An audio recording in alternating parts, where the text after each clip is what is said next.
from the mud-churning T-34 to the sky-shattering MiG-15 jet. This is the complete catalog of the communist war machine in Korea. Let's start with the medium tanks, the spearhead of the invasion. T-34-85, the legend, the absolute symbol of North Korean power. Supplied by the Soviet Union, these medium tanks outclassed everything on the peninsula in 1950. With its 85mm gun and sloped armor, it was immune to American light tanks and bazookas early in the war. It was the king of Korea. T-34 recovery vehicle, the Fixer. A T-34 hull with the turret removed, often fitted with cranes or winches. These rare vehicles were essential for dragging damaged tanks out of the mud and back to repair depots, keeping the armored spearhead moving. Captured M4A3E8 Sherman the Turncoat. During the chaos of the retreat, U.S. forces abandoned dozens of tanks. The North Koreans captured, repainted, and used these Easy 8s against their former owners, confusing American gunners on the battlefield. Next is the heavy armor, the giants that arrived with the Chinese volunteers. IS-2 model 1944, the Stalin tank, a massive heavy tank armed with a devastating 122mm gun. Its thick armor could withstand hits from almost any UN tank. While slow and heavy, it was used as a breakthrough vehicle to smash through fortified defensive lines. Next is the self-propelled guns, the mobile artillery. Su-76M, the infantry's friend.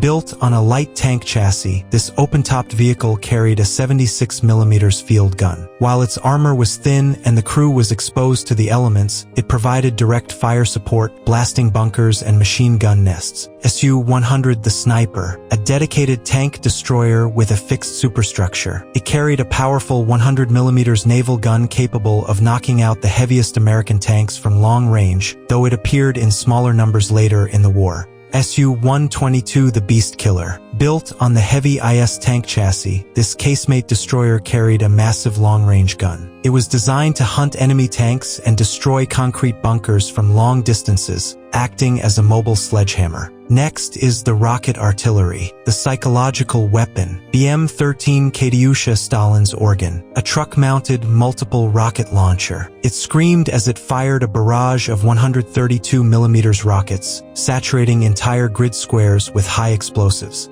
It was inaccurate but terrifying to troops on the receiving end. Next is the armored cars, the eyes of the army, BA-64 the Scout, a light, four-wheeled armored car built on a Jeep chassis. It looked like a small, angular box. Armed only with a light machine gun, its job was to race ahead of the main column and find gaps in the enemy lines. Captured M8 Greyhound the Trophy. Originally a U.S. armored car supplied to South Korea, the KPA captured dozens of these in the opening weeks of the war and immediately pressed them into service against their former owners. Next is the light transports, the officers' rides. JZ-67, the Soviet Jeep.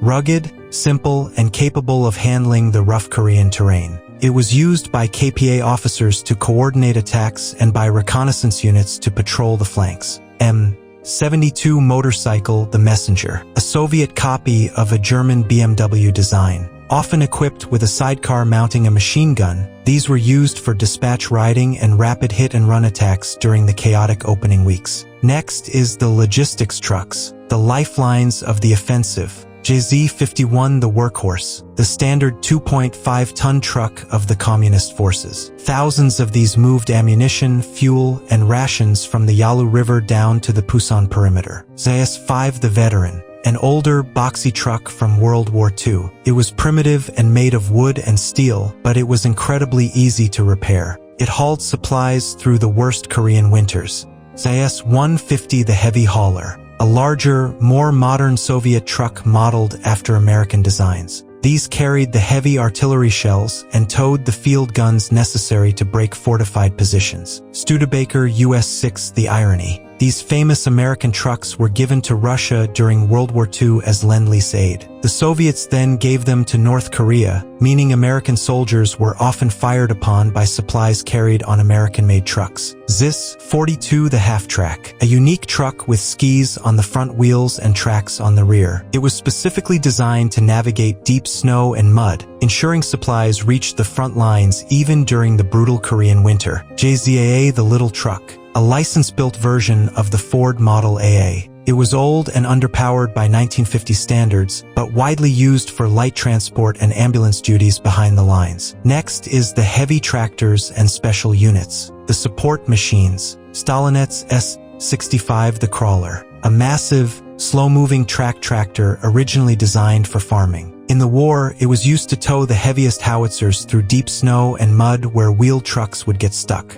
Z-15-4 Searchlight Truck the Night Watcher, a ZIS-5 truck mounted with a massive anti-aircraft searchlight.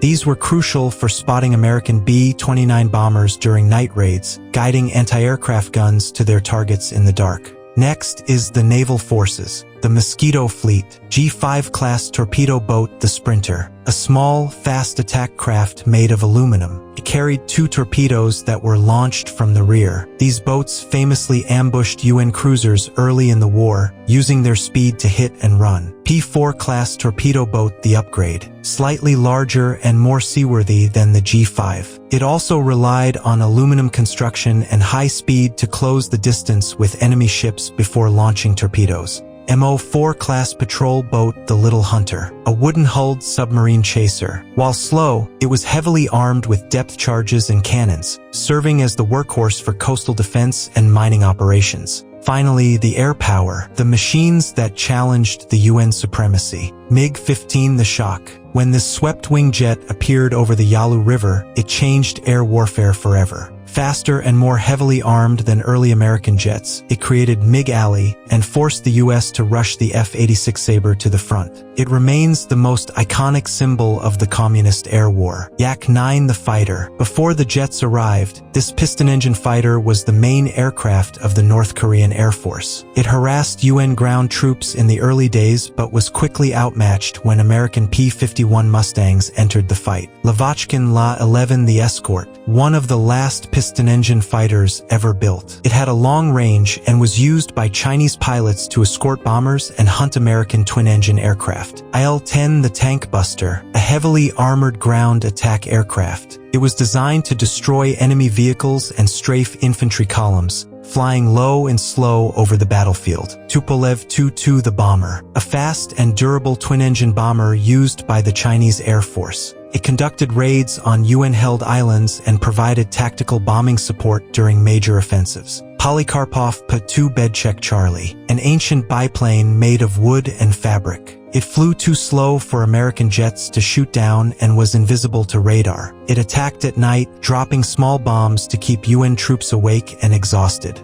From the T-34s on the ground to the MiGs in the sky, this mechanized arsenal defined the communist war effort. Which of these machines was the most feared on the battlefield? Let me know in the comments.